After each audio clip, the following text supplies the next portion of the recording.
বিপদসীমার নিচ দিয়ে বইছে তিস্তা নদীর পানি। তবে লালমনিরহাটে এখনো পানিবন্দী ৫,০০০-এর বেশি মানুষ। দুর্গত এলাকায় দেখা দিয়েছে খাবারের সংকট। গবাদি পশু নিয়েও চরম বিপাকে অনেকেই। বানের পানি কমলেও আতঙ্ক বাড়াচ্ছে নদী ভাঙন। এর মধ্যে বিলীন হয়েছে অন্তত ৪০টি বাড়ি, ফসলি জমি। হুমকিতে আরও ৫ শতাধিক বাড়িসহ বেশ কিছু স্থাপনা। কুড়িগ্রামেও ডুবে আছে নিচু এলাকা। দুর্ভোগের শেষ নেই বাসিন্দাদের। তিস্তাপাড়ের জেলা নীলফামারী এবং রংপুরের গঙ্গাচড়ায় চরাঞ্চল থেকেও নেমে গেছে পানি। এদিকে বৃদ্ধি। দর্শক, এ বিষয়ে বিস্তারিত জানাতে লালমনিরহাট এবং কুড়িগ্রাম থেকে আমাদের সহকর্মীরা যুক্ত হচ্ছেন। শুরুতে যাব মাহফুজ বকুলের কাছে, তিনি আছেন লালমনিরহাটে।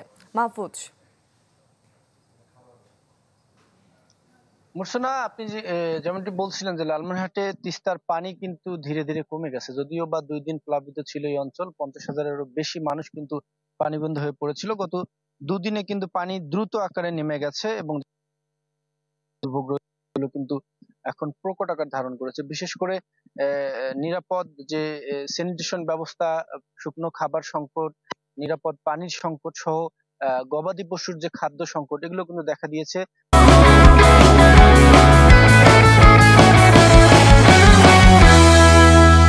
তারপরেও কিন্তু সাধারণ যারা বানভাসী মানুষ, তারা ধীরে ধীরে বাড়িতে ফিরছেন, তাদের বাড়ির আশপাশ গোছগাছাল করছেন, পরিষ্কার করছেন। কিন্তু জীবাণুনাশকের অভাব দেখা দিয়েছে। তারা কিন্তু নিজেদের মতো করে, যেহেতু তিস্তা পাড়ের মানুষ যতটা পারছেন পরিষ্কার পরিচ্ছন্নতা করছেন। এর পাশাপাশি যেহেতু পানি নেমে গেছে, যার কারণে তিস্তায় কিন্তু প্রচন্ড ভাঙন দেখা দিয়েছে। আমি যদি একটু তথ্য দিই, লালমনিরহাটের বেশ কিছু পয়েন্ট, সদর উপজেলার খুনিয়াগাছ, রাজপুর, তাজপুর, আদিতমারি উপজেলার বাহাদুরপাড়া, গরিবুল্লাপাড়া এবং হরিণচড়া এলাকা, এগুলো এলাকাতে কিন্তু প্রচন্ড ভাঙন দেখা দিয়েছে এবং হুমকির মুখে পড়েছে বেশ কিছু স্থাপনা। পানি উন্নয়ন বোর্ড বলছে তারা সবকিছু তদারকি করছেন এবং বরাদ্দের ব্যবস্থা ও চাহিদাপত্র পাঠিয়েছেন। বরাদ্দ পেলে তারা হয়তো বা দ্রুত ব্যবস্থা নেবেন। এবং সাধারণ মানুষ, বানবাসীরা বলছে তারা কিন্তু তেমন কোনো ত্রাণ সহযোগিতা বা তেমন কোনো কিছুই পাচ্ছেন না। তাদের মাঝে কিন্তু আক্ষেপ কাজ করছে। মুহূর্তে। মাহফুজ, আপনাকে ধন্যবাদ। দর্শক, লালমনিরহাট থেকে আমাদের সহকর্মী মাহফুজ বকুল যুক্ত হয়েছিলেন আমাদের সাথে। এবারে যাব কুড়িগ্রামে, সেখান থেকে যুক্ত হচ্ছেন সহকর্মী গোলাম মওলা সিরাজ। সিরাজ। মূর্ছনা, দুদিন থেকেই পানি নামছে। একেবারে নদ নদীর পানি কিন্তু আবারও নদীতে ফিরে গেছে।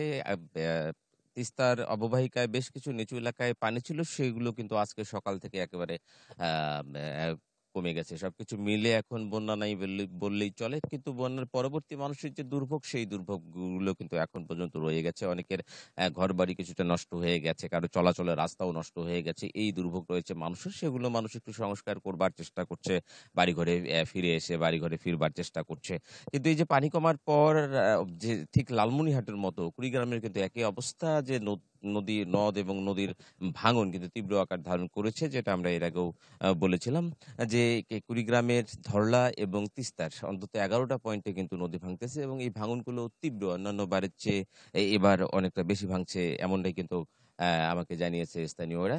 এবং এই গত দুদিনে বিশেষ করে উলিপুরের ধরলার তীরের কিন্তু প্রায় 40টিরও মতো বাড়ি কিন্তু এই এবারের পানির মধ্যেই কিন্তু আসলে তারা ভিটে হারিয়েছে। এবং এবং অন্যদিকে হচ্ছে যে তিস্তার তীরে কিন্তু 6টি বাড়ি তিস্তার গর্ভে চলে গেছে। সবকিছু মিলে একটি কমিউনিটি ক্লিনিক গেছে। এছাড়াও এখন কিন্তু শত শত বাড়ি একেবারে নদীর উপরে পড়ে গেছে। যে কোনো মুহূর্তে এই নদীর বাড়িগুলো কিন্তু নদীতে যেতে পারে।